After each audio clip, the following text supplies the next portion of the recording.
Melhor, porque fica naquela expectativa. E dentro de casa vence ainda mais. A gente vai falar muito de Flamengo. Será que o Flamengo mudou completamente com o Tite? Para isso a gente tem os nossos comentaristas. Vamos falar também de Palmeiras e Atlético Mineiro. Uma noite que talvez o Abel Ferreira em casa, olhando de casa, está suspenso, queira esquecer. Mas vamos falar sobre isso daqui a pouquinho. Antes, boa noite para os nossos comentaristas. Fala, André Kfouri, tudo bem? Boa noite, Marcela, tudo bem? Tudo bem, Felipe, Gustavo? Uma ótima noite a todos. Vamos juntos até às 11h30 com esses jogos importantes, muita coisa para a gente falar. E o Tite estreando pelo Flamengo, mostrando que com a casa arrumada e jogadores confortáveis nos seus papéis, nas suas funções, as coisas podem melhorar. Mas a gente vai ter bastante tempo para falar sobre a vitória do Flamengo fora de casa sobre o Cruzeiro. Vamos nessa, Zupac. Quero te ouvir também. A gente está vendo os melhores momentos. Quanto, na sua opinião, tem de melhor? O que é um jogo, mas claro, o que você, observando esse um jogo, vê de evolução, vê de melhora, considerando que o Cruzeiro é um mandante fraco, faz poucos gols, machuca pouco. Como tentar desconsiderar o lado do adversário e avaliar o que o Flamengo fez nessa noite? Tudo tem que ser levado em consideração. Mota, boa noite. Marcela, André, boa noite ao Fã de Esporte. Não dá para dizer em evolução do Flamengo, porque em um jogo, com um técnico novo, não é, né? Eu acredito que o Flamengo vai evoluir bastante nas mãos do Tite. Eu acredito que ele vai fazer um grande trabalho. Não sei se já para 23 ou se o grande trabalho vai ser visto mais em 24. Mas assim, pegar o jogo de hoje e dizer, o Flamengo mudou, agora é outra parada, é tudo muito precoce. A gente tem que esperar as coisas acontecerem.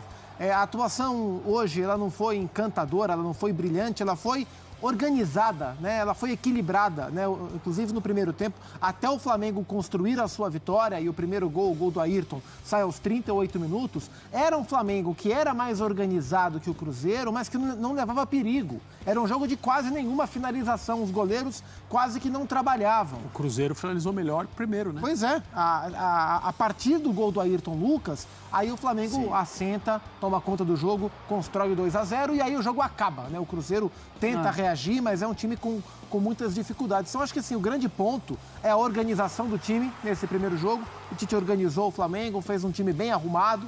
Me chamou a atenção, e a gente vai olhar isso em detalhe, o papel de Gerson e Everton Ribeiro na equipe. E teve movimentação que determinou lance capital do jogo. Então a gente vai falar sobre isso, mas foi uma boa estreia, não foi um jogo exuberante, mas foi uma estreia muito segura, muito equilibrada, muito organizada e uma vitória incontestável, que dá ânimo para o rubro-negro e que com todos os motivos do mundo é para preocupar bastante o cruzeirense. É um momento muito dramático, muito delicado que o Cruzeiro vive no campeonato. Pois a gente falava sempre disso, né, André? Como todo mundo está muito embolado ali na parte de baixo da tabela, a luta é muito grande, mas que a gente começa a se preocupar com as equipes que não conseguem apresentar nenhuma evolução no futebol. Isso parte do Cruzeiro.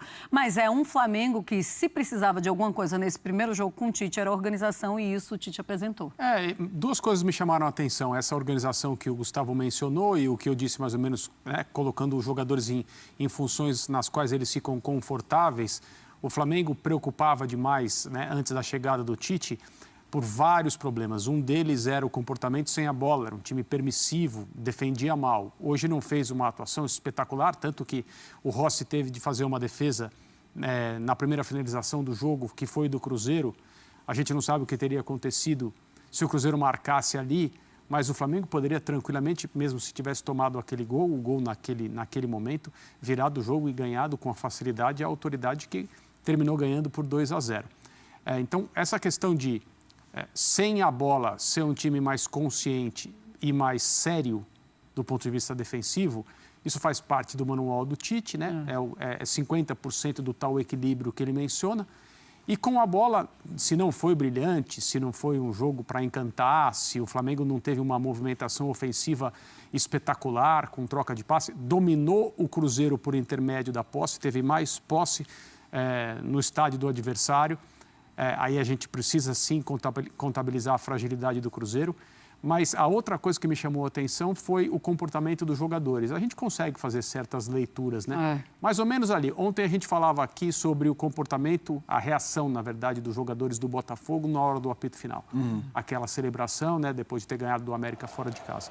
Hoje, durante o jogo, a gente percebeu um Flamengo com jogadores envolvidos, ligados, falando entre si. Deu para ouvir o Tite na transmissão da televisão, falando muito com eles, né? Isso não é um indício de nada, além de uma maneira de trabalhar. Os outros técnicos também conversavam, também falavam com os jogadores. Mas a gente já percebe uma sintonia. Tem o dedo do Tite na organização no momento sem a bola? Tem. E eu acho que no comportamento dos jogadores, um bom sinal inicial desse trabalho que hoje deu seu pontapé. Até nessa questão do sem bola, é um time que sem bola voltava no 4-4-2, ou inicialmente com o Gerson aberto pela esquerda voltando e o Bruno Henrique fazendo a frente junto com o Pedro. Depois, com as mexidas, Bruno Henrique voltando pela esquerda, com o Gerson ficando mais solto com o Pedro, depois o Everton Ribeiro. E aí, quando o time tinha a bola, ele saía desse 4-4-2 para um 4-2-3-1, com os dois volantes, com o Maia e o Pulgar centralizados. E aí, Bruno Henrique, Everton Ribeiro, Gerson e o Pedro mais à frente. Com o Wesley e Ayrton Lucas alternando um pouco a subida. Até porque o Cruzeiro veio com o seu lado esquerdo, com mais gente para atacar, né? Veio o Marlon, que é um lateral que sobe, e o Kaique, que é um lateral jogando de ponta para tentar usar o lado esquerdo como um lado mais agudo, já que o Wesley é um lateral que não marca tão bem assim, e o Flamengo começou com o Everton Ribeiro aberto pelo lado, e ele não volta tanto para marcar o Wesley. Então o Cruzeiro começou tentando explorar esse lado, com o Matheus Pereira, que é o meia pela direita vindo para dentro, e o lado esquerdo sendo o lado mais agudo. E aí o Tite mexeu peça, né? Trouxe o Gerson para a esquerda, trouxe para a direita, trouxe o Ribeiro para o meio. O Flamengo conseguiu controlar, o Cruzeiro não conseguiu mais agredir. E me chama muito a atenção que depois do 2-0, o Cruzeiro encontrou uma dificuldade gigantesca para reagir. No segundo tempo tentou pressionar, ficou mais exposto, mas o Flamengo conseguiu controlar bem as ações e por isso venceu. Até sobre isso, aliás, fã de esportes, estamos falando do jogo do Flamengo, a vitória contra o Cruzeiro. Tivemos também Atlético Mineiro vencendo o Palmeiras 2-0 no Allianz. A gente já vai falar, clima quente também no lado alviverde. A gente já vai falar sobre esse jogo, fã de esportes, mas, André, a gente pontuava ontem, especialmente a questão do Z4. Quando eu falo Z4, não só a região ocupada pelos quatro que hoje estão no Z4, mas essa luta contra o Z4, do 13º Bahia para o 18º Goiás, 1 ponto. E ainda tem o Inter com 1 a mais. Então, 2 pontos separando o 12º do 18º. Tá trocação como poucas vezes a gente viu. E nessa faixa, é um detalhezinho para lá e para cá que muda tudo. E a gente tem visto já alguns times reagirem. E quando a gente olha em retrospectiva, o Cruzeiro, o momento deles foi aquela hora, sei lá, que o Pepa chega, eles tiveram alguns jogos de invencibilidade, mas hoje parece um dos mais, assim, atolados, assim, de não conseguir pontuar. Você está preocupado com a situação do Cruzeiro? Em termos da imagem deixada, talvez hoje o Cruzeiro seja o time que demonstra mais preocupação. A vitória que o Zé Ricardo teve, única até agora, foi contra o Santos, que até a noite de hoje era o time que parecia ter engatado e estar a caminho de uma situação mais tranquila na tabela. Não podemos mais dizer isso. Então, assim, o Vasco vinha de um jeito, perdeu para o Santos na Vila, levando 4 gols, depois se recuperou. É um campeonato de muita irregularidade lá embaixo. Qualquer equipe que consegue 2 vitórias seguidas, isso aconteceu com algumas delas, dá essa amostra. Vai sair.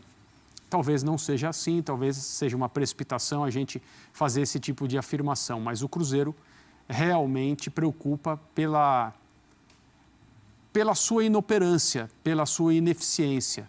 Hoje teve muita reclamação em relação ao Ronaldo, a torcida também criticou de maneira enfática, deu para ouvir na transmissão pela televisão o Rafael, o goleiro.